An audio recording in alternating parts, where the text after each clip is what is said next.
편의성을 보자면 스마트폰으로 하는 게 더 좋을 것 같다는 생각이 들어서 루마퓨전으로 좀 하면 어떨까 싶어요. 이게 예전에 루마퓨전은 이 자르기하고 이 복사 붙이기가 좀 잘 안 됐는데 얼마 전에 이게 업그레이드가 되면서 이게 잘 되더라고요. 이제 독립서적을 한번 출간을 했지 않습니까?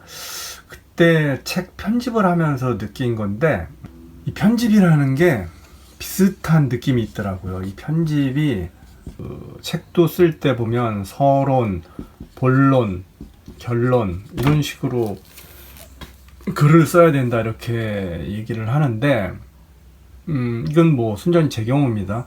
제 경우에 이런 식으로 글을 쓰는 것도 쉽지 않고 편집을 할 때도 이런 식으로 하면 계속 뭔가 좀 답답한 느낌이 들더라고요.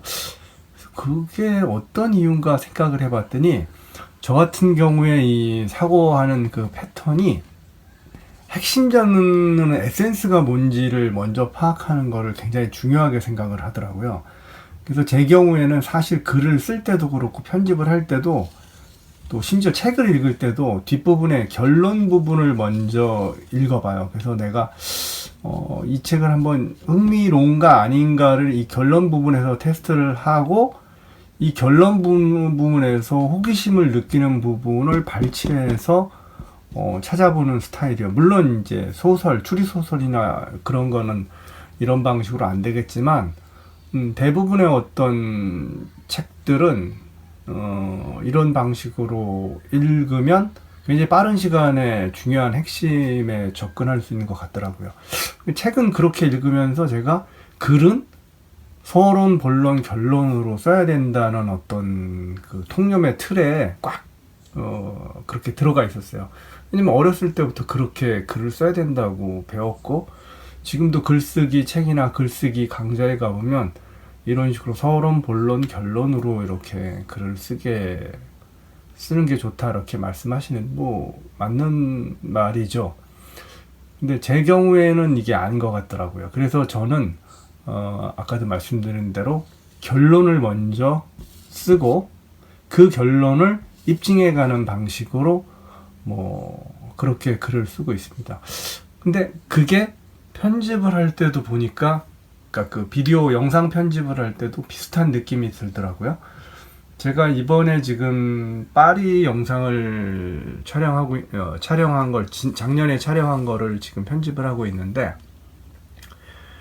이게 당시에 뭐 원고가 있는 것도 아니고 제가 이런 유튜브를 촬영해 본 것도 아니고 뭐 그렇다고 제가 말을 잘하는 것도 아니다 보니까 그냥 정말 그 있는 그대로 했어요. 지금도 사실 원고가 없이 그냥 하는데